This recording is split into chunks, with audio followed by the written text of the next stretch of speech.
Bonjour et bienvenue à la critique exigeante. Pour ce segment Versus, donc récemment je me suis remis à StarCraft 2 parce que je l'ai dit c'est un jeu incontournable et je me suis finalement essayé à StarCraft Mass Recall qui se veut être une espèce de fan-made remake de StarCraft 1 mais dans le jeu StarCraft 2. Et au courant de ça, bien évidemment, YouTube est pas fou, il m'a proposé des suggestions de vidéos, notamment comme quoi l'histoire dans StarCraft 2, elle serait vraiment décevante. Et on vantait souvent StarCraft 1 versus StarCraft 2, donc je me dis je vais faire un segment versus entre les deux.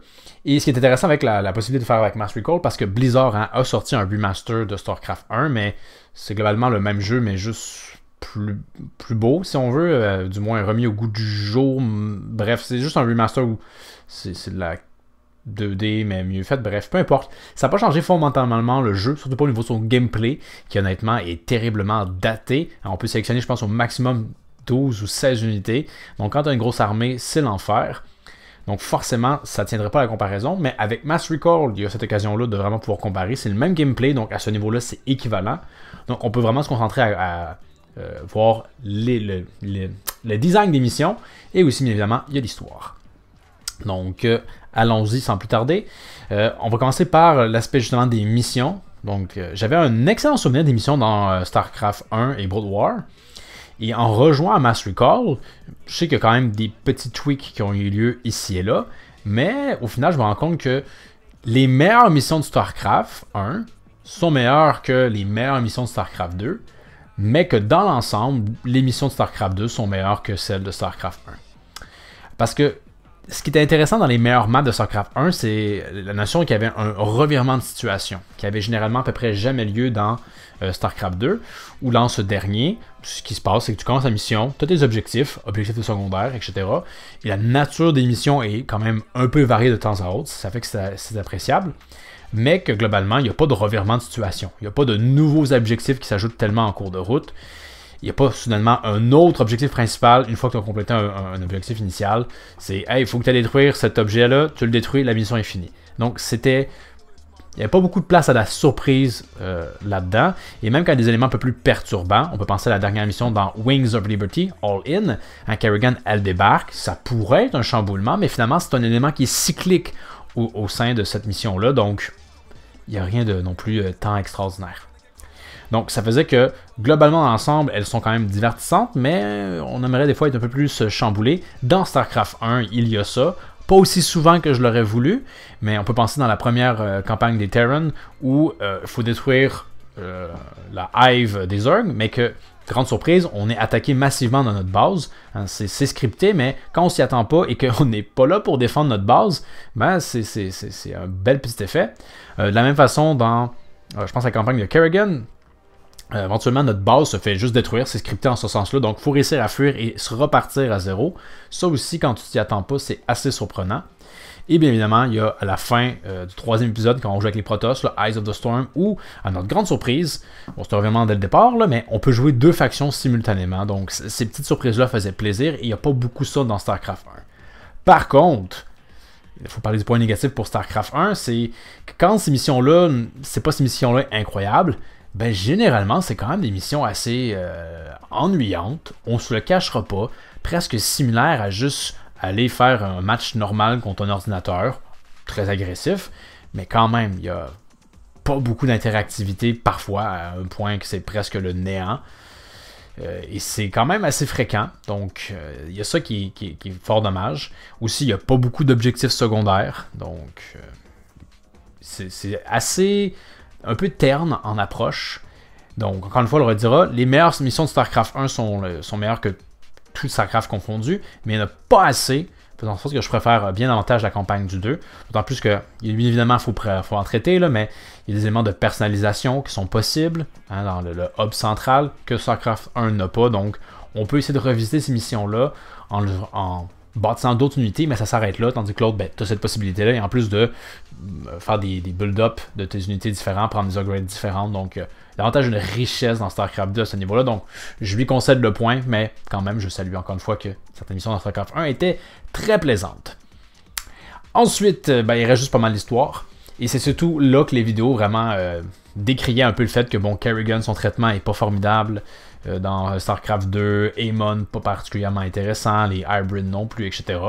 Et ce sont des critiques que je peux comprendre et partage dans une certaine mesure, mais souvent de louanger Brood War et StarCraft 1 en disant que l'histoire elle était meilleure là, je trouve qu'il y a... Non, donc allons-y, donc dans StarCraft 1, si on y va épisode par épisode, il y en a 6 globalement, là.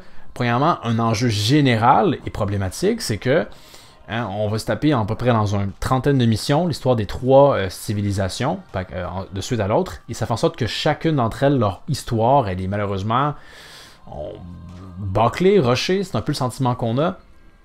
Si on y va avec l'épisode 1, donc avec les Terrans, globalement ça sert à quoi? Montrer Manx qui va défaire la Confédération, qu'on ne montre pas beaucoup. Le seul personnage qu'on voit de cette Confédération-là, c'est Duke.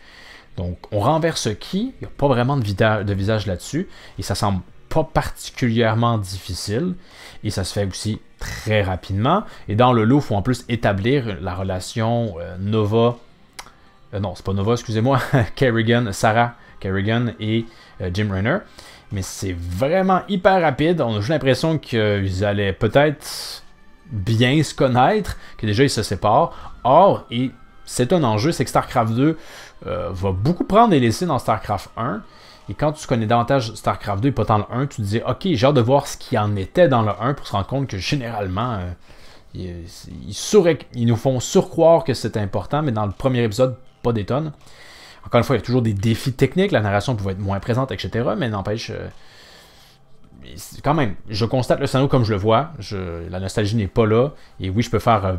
essayer de combler peut-être les manques, mais en même temps, il n'y a pas beaucoup de place à essayer de combler les manques là-dedans. Là, donc, bref, Jim et Sarah, c'est excessivement trop rapide. Ils tombent jamais vraiment en amour. On nous fera croire que ben oui, mais c'est... Bref, non. Malheureusement, cette graine-là ne devrait pas donner un tel arbre que ce qu'on a vu dans StarCraft 2. Donc, c'est excessivement rapide. Ensuite, dans l'épisode 2, on a... celui des Zerg, donc on a des avantages à l'Overmind, et c'est là que le problème dans StarCraft 1, si on veut, c'est qu'on a l'impression que dans cet univers-là, on vient juste de... Le Big Bang s'est déroulé il y a 2 semaines, et voilà, toutes ces races qui sont pourtant là depuis fort longtemps, on dirait que c'est la première fois qu'elles s'affrontent. Pourtant, l'Overmind, on nous dit, il est vieux de millénaires, c'est pareil pour les Protoss. Donc pourquoi est-ce que tout culmine maintenant? Surtout qu'on dirait vraiment que les Protoss, les Terrans, on dirait que c'est vraiment récent qu'ils sont en contact avec eux. Donc il y a ça que je trouvais un peu étrange. Mais bref, dans celui-là, il y a peu à en dire. L'Overmind, il y a peu à en dire dans cette campagne-là. Il n'y a pas beaucoup de protagonistes, point. L'Overmind n'est pas spécialement intéressant. Les Cerberus le sont encore moins. Et ça sera complètement réglé aux oubliettes dans StarCraft 2. Donc... peu de choses qui se développent vraiment là-dedans, à part que, l'Overmind devient une menace Oméga, si on veut. Et ensuite, ben, il y a, avec les Protoss, où honnêtement, c'était limite pénible, parce que globalement, qu'est-ce qu'on avait l'impression, c'est que les Protoss étaient effectivement très dangereux pour les Zerg, ils venaient purifier chacun de leur monde. Dans l'épisode 1, il y a Tassadar qui débarque avec sa flotte, et atomise aisément les Zerg. Or, dans le 3e épisode, on apprend que, ben non, en fait, les Zerg sont maintenant rendus trop menaçants et trop forts.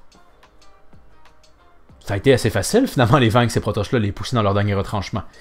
Donc, il y a ça, puis il y a tout le conflit entre Aldaris et le Conclave, et Tassadar, qui est vraiment pas follasson. Bon, ça c'est déjà vu, je pense, j'imagine, dans les anciens temps, mais... tout ça pour qu'on le sait, on va se rendre où. Et quand Aldaris finalement change son fusil d'épaule en disant hey, Tassadar, t'es le plus grand de notre peuple, etc. Bah, j'ai pas trop senti que la conversion était vraiment normale. C'est juste comme bon, là c'est le temps où tu vires ta veste et il le fait. Donc, il y a ça. Et ensuite, on a Brood War avec ses aussi 3 épisodes de faction dédiés à chacune des races. Le premier, c'est avec les Protoss, qui, honnêtement, c'est pas folle, c'est ridicule. Hein? Dernière fois qu'on les a vus, Tassadar se sacrifie pour tuer les Overmind. Dans celui-là, c'est quoi? 5 jours après, on apprend que y a déjà un nouvel Overmind en route. C'était si facile que ça de le remplacer. Et qu'à nouveau, il faut qu'ils se confrontent, et à nouveau, dans une grosse bataille finale avec une grosse explosion. Bref, c'était vraiment un peu... on se demandait pourquoi Tassadar était si grand que ça, si son sacrifice a pas changé grand-chose. Et encore une fois, sans aucune surprise, hein, on fera pas vraiment référence au deuxième Overmind dans StarCraft 2, puis je peux comprendre pourquoi. Et aussi à travers tout ça, hein, il y a Kerrigan qui on sait pas comment ni pourquoi, c'est jamais vraiment exploré. D'ailleurs, notez que j'ai oublié de parler d'elle hein, dans le deuxième épisode sur les Zerg. C'était un peu son épisode à elle, mais j'ai pas senti en quoi c'était vraiment une si grande menace que ça. Mais bref, donc comment est-ce qu'elle a réussi à pervertir Ra's al Ghul, qui est immensément ancienne et très balèze? C'est jamais vraiment expliqué. Et que les Protoss sont vraiment un peu demeurés de la croire sur parole.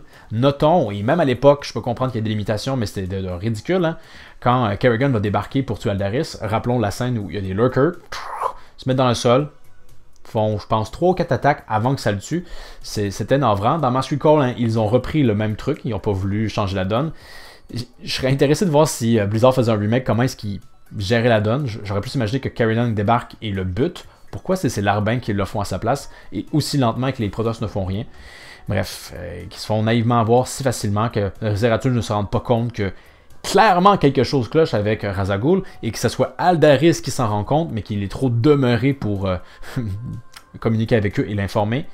C'est vraiment Broadwar, je trouvais que l'écriture était vraiment très mauvaise.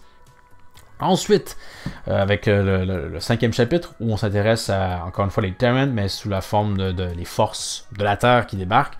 Honnêtement, eux, si ils débarquent pour être vaincus aussi rapidement, bon, pas dans celui-là, mais juste après, pourquoi?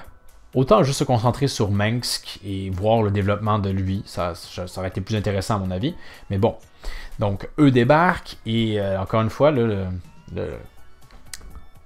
en fond, hein, Stukov et Dugald se connaissent depuis fort longtemps. Donc, ils travaillent ensemble, mais ils ont aussi littéralement une amitié, une très bonne relation. Et Duran, que Dugald lui-même dira « Hey, c'est un déserteur, donc il n'aura jamais mon respect. » Et pourtant, super aisément, Duran va réussir à retourner Dugald contre Stukov. Stukov, qui à de nombreuses reprises pourrait essayer de communiquer avec Dugald, mais ne le fera que quand il va être mourant. Et surtout que les arguments soulevés sont d'un ridicule, genre comme « Hey, on a trouvé ce Psy Disruptor, ça pourrait être vachement pratique pour nous. » Et Duran de dire « Ouais, non, si Menx l'obtient, on peut être dans la crotte. » S'il réussit à voler vos armes, c'est sûr que vous êtes effectivement dans la merde, mais vous avez juste à pas le laisser voler vos armes. L'argument était d'une faiblesse incroyable, juste pour créer un faux conflit. Et à quel point Dugald se fait manipuler facilement par Duran, c'était navrant. Et dans le même chapitre, hein, je comprends toujours pas vraiment en quoi Kerrigan a réussi à trouver Phoenix et Raynor, mais pas Zeratul et Artanis, qui auraient pu les prévenir que Kerrigan, c'est un peu... faut pas se fier à elle. Et pourquoi ils se disent « Ah, il faut qu'on l'aide absolument », ce que Kerrigan dira après coup, hein. « Ah, faut se méfier, il dit rien, tu devrais le savoir, Jim. » Ben, entre eux et des créatures Zerg qui semblent pas avoir aucune considération pour la vie, pourquoi? Hein? Pourquoi? Bref, donc vraiment, tout ce chapitre-là était pas incroyable, je trouvais. Il y a des missions encore une fois intéressantes, hein, Slay the Beast est légendaire, mais au niveau de l'histoire, c'était limite un peu gênant de comme, ouais, Stukov est mort, surtout qu'en quoi Duran avait besoin que Dugald lui donne l'ordre de, bref, il y a ça, puis en plus, hein, Duran, il faut en parler, comment ça fonctionne, le délire? On sait que c'est Narud, hein, qu'il n'est pas vraiment un sbire de Kerrigan. Donc c'est quoi? Il débarque à Kerrigan, genre « Salut, je suis un terrain infesté, mais pas par toi, je veux t'aider. » Et elle lui fait confiance.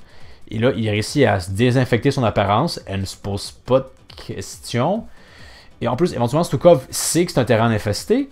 Comment est-ce qu'il le sait? C'est un peu comme Aldaris, hein. Ces personnages-là qui meurent, étrangement, ils savent des choses et on se demande bien pourquoi, mais il faut croire qu'ils le savent parce qu'ils vont bientôt mourir. Donc, il y a ça. Et finalement, on a le dernier chapitre avec Kerrigan, qui aussi est vraiment, donc, ses alliés, hein, Raynor, Felix, se doute bien que comme, ouais, je pense qu'il faudrait peut-être penser à un peu couvrir nos arrières, d'un coup que Kerrigan nous trahirait, parce qu'on a bien l'impression que c'est ce qui va se passer. Ça se passe et ils n'ont pas du tout couvert leurs arrières. Ah, d'accord. Mentionnons aussi que Mengsk, qui a été...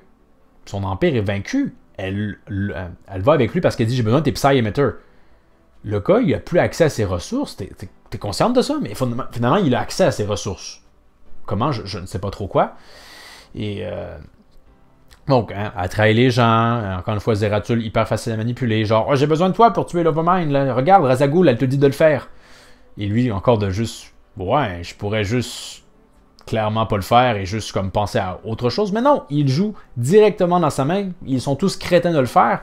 À un point tel que c'est pas nécessairement incohérent, mais c'est juste navrant.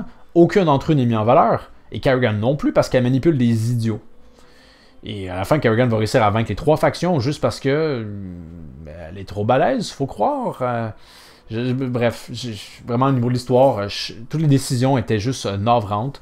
Et faisant en sorte que j'ai pas un bon souvenir de Kerrigan Blood War, pas du tout. Hein, au moins dans StarCraft 2, elle n'est pas forcément hyper en train d'essayer de faire des jeux d'alliance et trahir tout le monde. De toute façon, comme quand elle le faisait, c'était pas crédible. Mais on sentait vraiment qu'elle était juste un monstre de puissance. Elle-même capable de faire face à des armées et de les décimer. Ça, c'était bien représenté. Le traitement après, bien évidemment, dans Heart of the Swarm et Legacy of the Void, c'est autre chose. Mais dans StarCraft 2, au niveau de l'histoire, je pense qu'il peut y avoir beaucoup de discussions au niveau des choix et des couleurs. Ah, j'aurais peut-être fait ça autrement, etc. Mais on n'est pas en train de dire comme les personnages prennent forcément des décisions débiles. Ben, ici, dans StarCraft 1 et Brood War, ben, c'est souvent le cas. Là. Et c'est là que je trouve que le bas blesse. Et c'est là que je me dis, cette histoire est-elle si enlevante que ça? Pas tant. Et encore une fois, redisons-le, dans StarCraft 2, ben, il y a beaucoup de ces éléments-là d'histoire qu'on ne reparle pas. Et avec toutes les raisons. Ça se comprend. Hein? Donc, voilà. Ceci était mon versus StarCraft 1 versus StarCraft 2. Donc, vous aurez compris, finalement, la suite est largement au-dessus. Largement au-dessus. C'est sûr qu'encore une fois, il y avait un gap de 10 ans entre les deux. Donc, au niveau de l'histoire, on pouvait faire beaucoup plus de cinématiques, etc., beaucoup plus d'éléments. Mais encore une fois, je trouve que rien ne justifie cette écriture où les personnages sont demeurés et se font trahir facilement, manipuler si facilement, se rendre compte de rien alors que c'est écrit dans le ciel. Et surtout, encore une fois, on le redira, tu mets l'accent sur le fait que ces deux personnages-là ont une super bonne histoire ensemble et que l'un ne croit pas du tout le nouveau venu, mais que finalement ça se revire sur un dissous comme ça, ben, c'était un peu ridicule. Hein? Donc vraiment, StarCraft 2, l'histoire n'est pas forcément tip-top, mais elle est vachement meilleure que StarCraft 1 où honnêtement, on ne joue pas à ce jeu pour l'histoire et ben, à mon avis, on ne joue pas à ce jeu pour l'histoire. Donc voilà. Vous pouvez me faire part de votre avis dans les commentaires, donc qu'est-ce que vous pensez de StarCraft 1 versus StarCraft 2? Et plus encore si vous avez des idées. Donc, merci d'avoir regardé. Pour la prochaine critique exigeante, je vais essayer de finir Arcane saison 2. Ça fait un bail, mais finalement, je m'y lance. Donc, jusqu'à présent, plus les épisodes passent et moins je comprends ce qui se passe. Ce n'est pas une bonne chose. Donc, ça risque d'être assez un défouloir. On verra bien la semaine prochaine. Donc, comme toujours, n'hésitez pas à vous abonner et je vous dis à la prochaine critique exigeante. No longer afford to be so naive, Artanis. While you were securing the crystals, I discovered that your matriarch has been harboring a dark secret. She has been manipulated by this— We have no time for this.